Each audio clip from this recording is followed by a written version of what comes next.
Salut Phoenix, on se retrouve pour une nouvelle vidéo et aujourd'hui je vais te donner des conseils pour mettre en place un business en ligne rentable.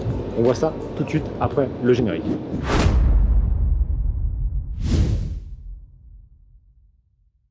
Si tu ne me connais pas, je m'appelle Olivier Alain. Alain, c'est mon famille avec 2 L et je vends sur Amazon depuis 2009. On a lancé des milliers de produits et surtout des produits rentables. C'est ça qui est vraiment très important.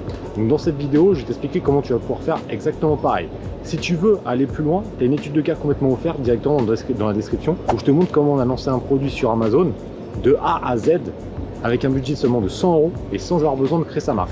Donc ça, tu as directement dans la description. Maintenant, un business en ligne, donc évidemment tu peux le faire avec la vente sur Amazon et d'autres moyens. Dans cette chaîne, évidemment, on parle de la vente sur Amazon. Il y a plusieurs critères à respecter pour pouvoir mener à bien son projet. Parce que souvent, on me fait cette réflexion de me dire oh, ok, c'est bien beau de montrer du chiffre d'affaires, mais derrière, est-ce qu'il y a de la rentabilité? Et ça, vous avez totalement raison. Puisque chiffre d'affaires, c'est cool, mais nous, ce qu'on a besoin, c'est de rentabilité pour pouvoir gagner de l'argent, pour pouvoir vivre de son activité, pour être libre. Comme là, on le fait, c'est-à-dire qu'on est à Monaco, il est mardi à 15 h. Et on a cette liberté de pouvoir s'organiser comme on le veut. Et c'est vraiment ce que je te souhaite. Mais ça, il va falloir avoir un business qui soit rentable. Donc premier point, il faut être sur une niche produit qui a un bon potentiel. Comment on fait ça? On a plein d'outils comme Medium 10, je te remets une playlist là-haut où tu vas trouver plein de vidéos sur cet outil. Grâce à cet outil-là, on va pouvoir analyser les idées qu'on va avoir et voir si ça se vend déjà. Premier conseil que j'ai à te donner, c'est d'aller sur des produits qui se vendent déjà.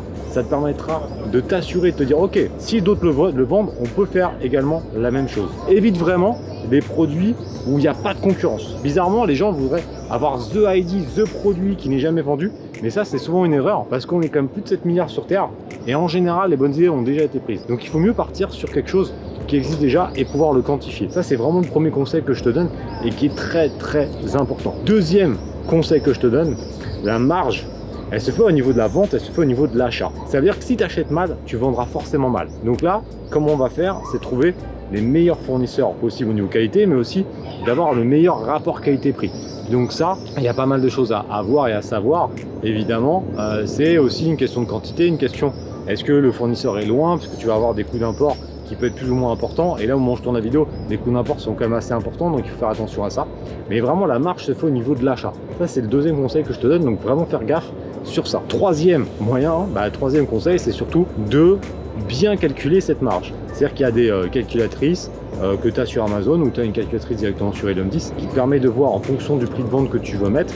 Donc là, c'est pas, il y a différentes stratégies et je t'invite vraiment à te former là-dessus pour savoir à quel moment et à quel prix tu peux vendre ton produit. Et après, de voir les marges.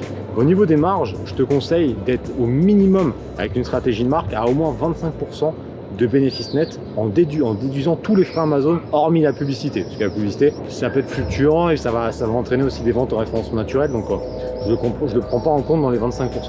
25% reste vraiment le minimum. Donc on déduit quoi?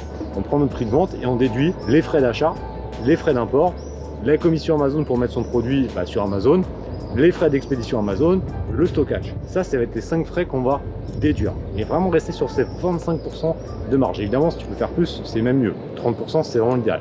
Nous, par exemple, dans le programme Amazon Révolution ou Amazon Révolution US, on est en général sur des produits entre 30 et 40% de bénéfices nets avec la déduction de ces frais. Et comme ça nous laisse une marge de manœuvre un peu plus grosse pour pouvoir faire de la pub. Plus tu fais de pub, plus tu vas vendre grâce à la pub, mais plus tu vas aussi augmenter ton référencement naturel et tu vas vendre des produits sans pub. Et donc c'est un cercle vertueux. Donc c'est très important de ne pas avoir une marge de 10 ou 15%, en tout cas avec une stratégie de marque comme j'explique dans Amazon Révolution, sinon tu n'auras pas assez de moyens pour faire de la pub. Après il y a d'autres moyens de vendre aussi sur Amazon, c'est pour ça qu'il faut absolument que tu t'abonnes sur la chaîne, puisqu'on peut faire de l'achat-revente, on peut vendre en générique, et on peut vendre avec une stratégie de marque. Mais ça, je peux pas tout expliquer dans cette vidéo, donc pense bien à t'abonner. Mets-moi en commentaire si tu as une question sur les marges, sur comment calculer, etc.